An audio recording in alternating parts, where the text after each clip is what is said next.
I married the most feared man in Africa. Not because I was forced, not because I was desperate, because I fell in love with him before I knew what he was. And by the time I found out, it was already a deep in love and a pregnant late. Let me tell you how a broke Ugandan college student, counting shillings for chapati, ended up as the wife of South Africa's most notorious mafia boss. It started on a Tuesday. I had exactly 1,500 shillings in my wallet and zero idea my life was about to detonate. My alarm buzzed at 6. I was already awake, listening to some rooster losing its mind outside and traffic humming past the hostel. I rolled over, careful not to wake my roommate. Pretty sure she'd been up scrolling Instagram until 3 a.m., but whatever. Not my problem. The communal bathroom was chaos. Loud conversations bouncing off tiles, cold water splashing everywhere, people bumping into each other, like we were all playing some aggressive game of human pinball. I dodged it all, took a quick shower, got out, towels hanging everywhere, like someone had thrown a rainbow at the wall. The smell, detergent mixed with cheap shampoo, was thick enough to taste. Back in my room, I reheated yesterday's chapati and made tea. My roommate was brushing her hair at the mirror, pretending I didn't exist. I nodded at her anyway. She didn't nod back. By 6:45, backpack on one shoulder, notebook under the other arm, I was out. Campus was waking up in predictable bursts, students jogging, others walking in loud groups, some sprinting to early lectures like their lives depended on it. I put my headphones in, created my bubble, walked across the sunlit paths, careful not to collide with anyone. Another day, same routine. I wish something exciting would happen. I shoved the thought down. Silly. Life had its rhythm. Near the faculty hall, a flyer caught my eye. Special campus event, visiting South African entrepreneur next weekend. I paused, fingers grazing the paper. Nothing made my pulse race yet, but the curiosity was there. Small, quiet, tucked behind the morning monotony. I adjusted my bag and kept walking, eyes scanning the familiar buildings, the courtyard where students lingered, the tiny cafe on the corner. Life was ordinary, predictable, safe. And for now, that was all I knew. I slipped into the lecture hall. Back row, notebook open, pen ready. The hum of conversation was low. Some students shuffling papers nervously, others already chatting in clusters. I tried to focus on the lecturer, nodding along as she explained concepts I'd probably forget by tomorrow. My mind kept wandering, growing to-do list, assignments, library books to return, my siblings' homework waiting at home. During the break, I headed to the library. Rows of students hunched over desks, headphones in, faces glowing from laptop screens. I had my eyes on a borrowed textbook for next week's assignment, one copy available. A line had already formed. I shifted from foot to foot, watching other students tap their pens impatiently or scroll through their phones like they had somewhere better to be. When my turn finally came, I flipped through the pages carefully, scribbled notes in the margins because photocopying cost too much. Small win. But it mattered. In the group discussion later, I tried to contribute. My voice felt small next to the confident chatter of my classmates. One student dropped her stack of papers, face red. Another fumbled through a presentation, stammering the entire time. I smiled quietly, felt connected in this distant, invisible way. Sometimes I wondered if anyone noticed me at all. Walking across the courtyard to my next lecture, I overheard whispers. Something about a visiting businessman coming to campus next weekend. Names and accents I didn't recognize floated past me.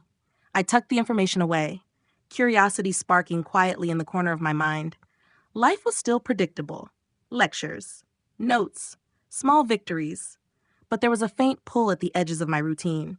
A small reminder that maybe, just maybe something different could happen. I met Grace at the campus cafe, the one by the library where the coffee smelled like burnt sugar, and nobody cared. She waved, cheeks pink from the walk. I waved back, smiling, even though my stomach was still half empty from breakfast. "You won't believe what Joshua did in class today," she whispered as we sat on the rickety wooden chairs. I laughed quietly, watching her animated hands, the way she leaned in when she was about to spill gossip. I already knew the story. Someone tripped over their notes, papers flew everywhere, but it was the telling that made it funny. A first-year student approached our table, shy, nervous, notebook clutched to her chest. "Amina, do you have a minute?" I nodded, gestured for her to sit. She had questions about the last lecture. I explained things slowly, drawing diagrams in her notebook. She smiled, relief washing over her face. It made me feel useful, important, in a quiet way. Around us, other students laughed, swapped stories, shared snacks. I joined in just enough to be part of the group, but there was always a distance, a sense that I was observing more than participating. I caught glimpses of couples walking across campus, holding hands, whispering secrets to each other. A small, quiet tug pulled at my chest. When the student left, I returned to Grace. She was still chatting about campus drama, classmates' crushes, the visiting businessman she'd heard about. I nodded, smiled, laughed when necessary, but my mind wandered. I wondered if my life would ever feel that full, that visible, to someone else. I left the cafe a little lighter than before, carrying my books back across the courtyard. The sun had shifted, shadows stretching along the paths, laughter echoing behind me. I walked slowly, thinking that maybe, just maybe, I wanted more than these quiet, comfortable routines. I opened the gate to our compound and took a deep breath of the early afternoon air. Mom was at the stove, stirring beans. The kitchen smelled like home. "Amina, can you help me chop the tomatoes?" She didn't look up. I nodded.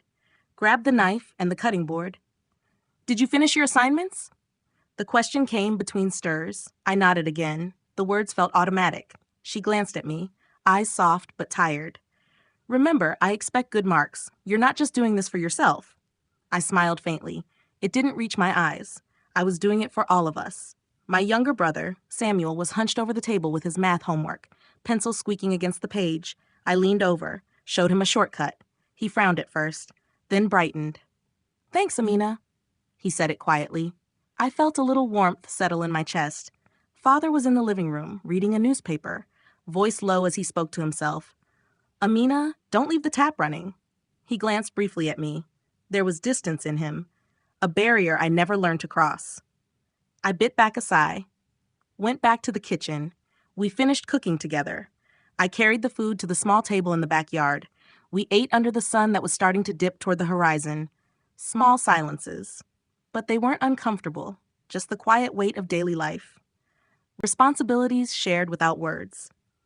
Before heading back to the hostel, I knelt on the floor in the corner of the living room, fingers interlaced, whispered my small prayers. "Please help me do my best. Keep my family safe." It felt like the only way to balance everything. School, home, expectation, hope. I left with the weight of my day in my bag and the warmth of home tucked quietly in my chest.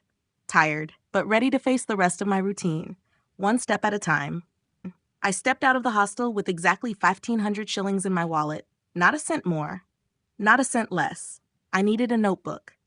Maybe a small snack if I could stretch it. First stop, Campus Copy Center. The line was long, as always. Students clutching assignments.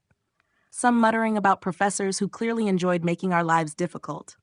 I waited, trying not to fidget, watching the older girls in front of me swap tips on essay topics, referencing books I couldn't afford. When my turn came, I handed over 500 shillings. The clerk counted it with deliberate slowness. I tried not to flinch. The printer whirred. Paper feeding. I had my pages in less than 5 minutes. Small victory. Next, campus shop. I scanned the shelves. Notebooks, 700 shillings. Chips, 300, 200. My total, 1,200. I counted my money twice, 1,500. Perfect. I grabbed the small notebook, the thin one with the maroon cover. Not fancy, but it would do. Then the chips, then tea. My hands shook slightly as I handed over the bills. The clerk gave me my change. Exactly 300 shillings.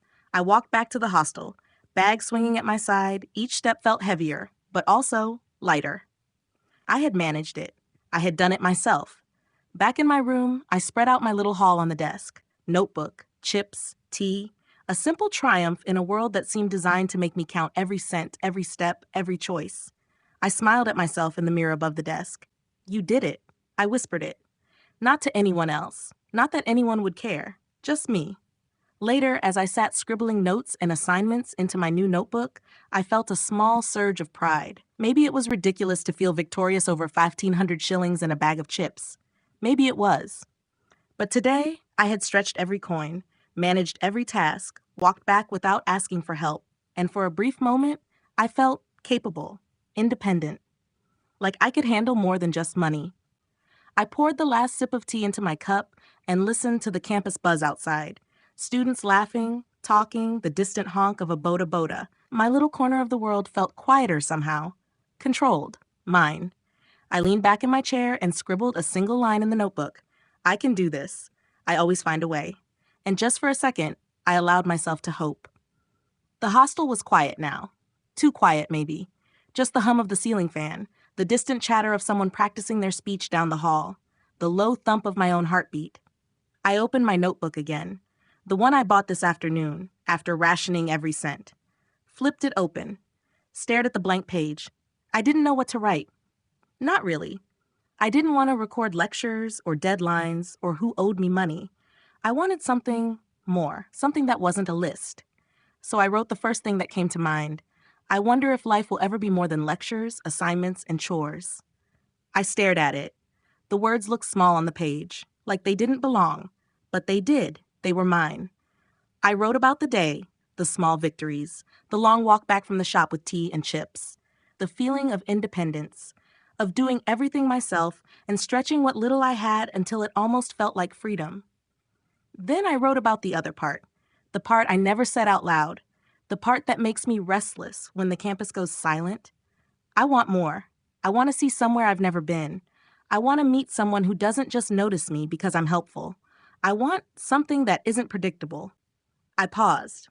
My pen hovered over the paper. I chewed the end of it, like I always do when I'm thinking. What did that mean exactly? Did I even know? Or was it just a feeling? A knot in my chest I couldn't untangle. I scribbled it anyway. I am tired of small. I am tired of being careful. I am tired of being invisible. Then I wrote about hope. A tiny line. Almost ashamed to admit it. Maybe something will happen. Maybe someone or somewhere will make me feel like I'm alive in a different way. The notebook smelled faintly of paper and dust. I liked that smell. It felt honest. Real. Like the words on these pages were the only place I could admit I wanted more. Without judgment, without consequence. I leaned back against the wall and closed my eyes. The ceiling fan spun lazily above me, shadows shifting with every rotation. I didn't know what tomorrow would bring. I didn't even know what I wanted tomorrow to bring. But I knew one thing. I needed to write it all down. Every small hope, every quiet longing, every little triumph I could find in the ordinary. Because if I didn't, I might forget that I wanted more, and forgetting was the first step toward giving up. I walked down the campus corridor, my bag swinging lightly against my hip. The walls were plastered with flyers, some for lectures I'd never attend, some for events that sounded like they belonged somewhere else entirely. A flyer caught my eye. Big, colorful letters. Visiting entrepreneurs, opportunities beyond Uganda. I read it twice. Maybe it was nothing. Maybe it was everything. I kept walking. The sun was warm on my shoulders, the wind teasing the edges of my skirt. Students passed me, laughing, talking about weekend plans, about crushes, about assignments they'd already finished. I smiled at them, small, polite. I wasn't part of their conversations, but I was still there, still watching, still noticing. Then I overheard a group of boys talking, voices low but excited. Did you hear? Some foreign businessmen are visiting the campus this week. Yeah, supposedly looking for interns or something, big money involved. Imagine if someone like Thabo shows up, proper suit, proper accent. I froze mid-step.